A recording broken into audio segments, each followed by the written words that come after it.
हिंदू धर्म के अनुसार जब जब संसार में अत्यधिक अत्याचार, अधर्म, असंतुलन और भय का वातावरण बनता है, तब तब भगवान विष्णु अपने किसी न किसी दिव्य अवतार के रूप में पृथ्वी पर अवतरित होते हैं। उनका उद्देश्य सदैव एक ही रहता है, धर्म की रक्षा, अधर्म का विनाश और भक्तों का कल्याण। इन्हीं दिव्य अवतारों को दशावतार कहा जाता है।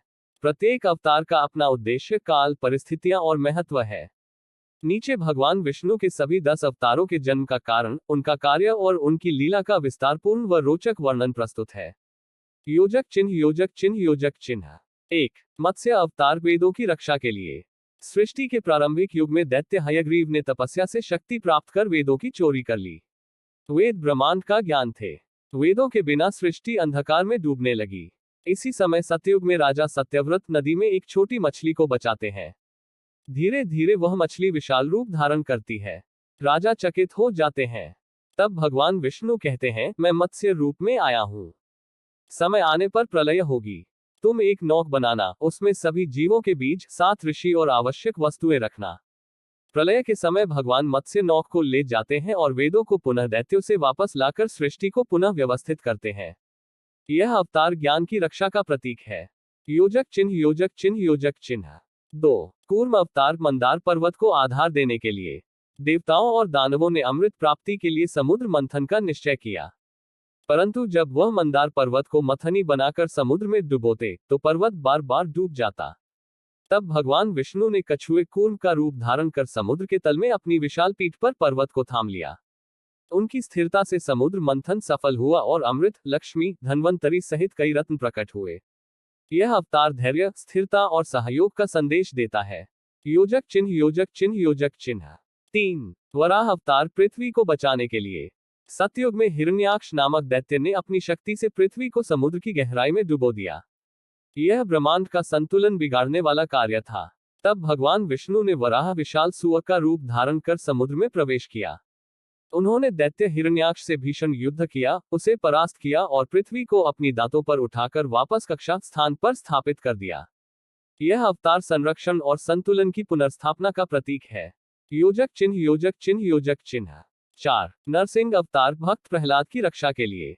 हिरण्यकश्यप नामक दैत्य ने तप करके यह वर प्राप्त किया था कि उसे न मानव मारेगा, न पशु, न दिन, न रात, न घर में, न बाहर, न अस्त्र से, न शस्त्र से। इस वरदान से वह अत्याचारी बन गया। उसके पुत्र प्रहलाद विष्णु भक्त थे, इसलिए वह प्रहलाद को मारने का प्रयास करता रहा।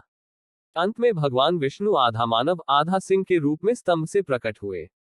उन्हें नरसिंह कहा गया। उन्होंने संध्या समय न दिन न रात, दहलीज पर न अंदर न बाहर, अपने नखों से न अस्त्र न शस्त्र, हिरण्यकश्यप का वध किया।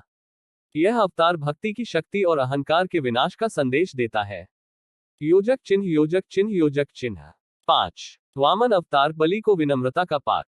त्रेता युग में महादानी असुर राजा बलि ने तीनों लोकों पर अधिकार कर लिया। देवता भयभीत हो गए। तब भगवान विष्णु बौने ब्राह्मण के रूप में वामन अवतार लेकर बलि के यज्ञ में पहुंचे। उन्होंने दान स्वरूप केवल 3 पग भूमि मांगी। पहले पग में पूरा पृथ्वी लोक, दूसरे में स्वर्ग लोक नाप लिया। तीसरे पग में बलि ने अपना सिर झुका दिया और भगवान ने उसे पाताल लोक का राजा बनाकर अनंत यश दिया। यह अवतार अहंकार, त्याग और दान की मर्यादा का प्रतीक है। योजक चिन्ह, योजक चिन्ह, योजक चिन्ह। 6. परशुराम अवतार, अत्याचारी क्षत्रियों के विनाश के लिए। त्रेता युग में पृथ्वी पर कुछ अत्याचारी क्षत्रिय राजाओं ने लोगों पर अत्याचार शुरू कर दिए। न्याय समाप्त होने लगा। तब विष्णु ने परशुराम के रूप में जन्म लिया। वे महर्षि जमदग्नि और रेणुका के पुत्र थे। परशुराम अत्यंत तेजस्वी, क्रोधी और अद्भुत पराक्रमी थे। उन्होंने 21 बार अत्याचारी क्षत्रिय राजाओं का विनाश किया और समाज में संतुलन स्थापित किया। यह अवतार अन्याय के विरोध में धर्म की स्थापना का प्रतीक है। योजक चिन्ह, योजक चिन्ह, योजक चिन्ह। 7. राम अवतार, आदर्श, मर्यादा और धर्म की रक्षा के लिए। त्रेता युग में जब रावण के अत्याचार बढ़े और धरती उसके भय से कांपने लगी, तब भगवान विष्णु ने अयोध्या के राजा दशरथ के पुत्र राम के रूप में जन्म लिया। राम अपने जीवन में मर्यादा पुरुषोत्तम कहलाए क्योंकि उन्होंने जीवन के हर क्षेत्र में आदर्शों का पालन किया। पिता की आज्ञा से वनवास, सीता का अपहरण, वानर सेना का निर्माण, रावण का वध, धर्म और न्याय की पुनर्स्थापना। राम अवतार मानव जीवन के आदर्श, चरित्र, सत्य, कर्तव्य और मर्यादा का सर्वोच्च उदाहरण है। योजक चिन्ह, योजक चिन्ह, योजक चिन्ह। 8. कृष्ण अवतार, प्रेम, नीति, कूटनीति और धर्म संस्थापन। द्वापर युग का सबसे प्रसिद्ध और महत्वपूर्ण अवतार है भगवान श्री कृष्ण।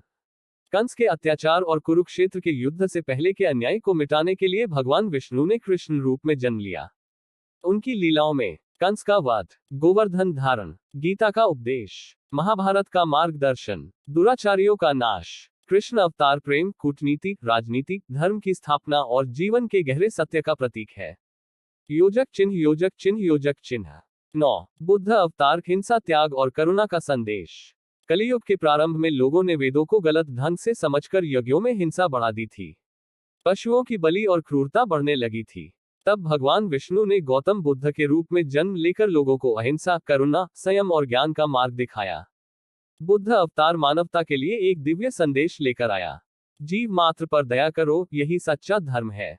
योजक चिन्ह, योजक चिन्ह, योजक चिन्ह 10। कल्कि अवतार, कलियुग के अंत में। यह विष्णु का भविष्य अवतार है। कहा जाता है कि कलियुग का अंत होने पर जब अधर्म चरम सीमा पर होगा, लोग पाप, छल, हिंसा और अनैतिकता में डूब जाएंगे, तब भगवान विष्णु कल की रूप में पृथ्वी पर प्रकट होंगे। वे एक सफेद घोड़े पर सवार होकर हाथ में चमकती तलवार से अधर्म का संहार करेंगे। इसके बाद नया सत्ययुग आरंभ होगा। कल्कि अवतार भविष्य में धर्म की पुनर्स्थापना का प्रतीक है। योजक चिन्ह, योजक चिन्ह, योजक चिन्ह। दशावतार का मुख्य उद्देश्य। इन 10 अवतारों के माध्यम से भगवान विष्णु ने यही संदेश दिया है। संसार में जब जब अधर्म बढ़ेगा, वे धर्म की रक्षा करेंगे। प्रत्येक अवतार मानवता को एक नया संदेश देता है। जीवन के हर चरण में संघर्ष, ज्ञान, धैर्य, नीति और करुणा की आवश्यकता है। योजक चिन्ह, योजक चिन्ह, योजक चिन्ह। संक्षेप में सार। 1। मत्स्य वेद रक्षा। 2। कूर्म समुद्र मंथन। 3। वराह पृथ्वी उद्धार। 4। नरसिंह भक्त संरक्षण। 5। वामन अहंकार शमन। 6। परशुराम अत्याचार विनाश। 7। राम मर्यादा व आदर्श। 8। कृष्ण प्रेम, नीति, धर्म। 9। बुद्ध अहिंसा, करुणा।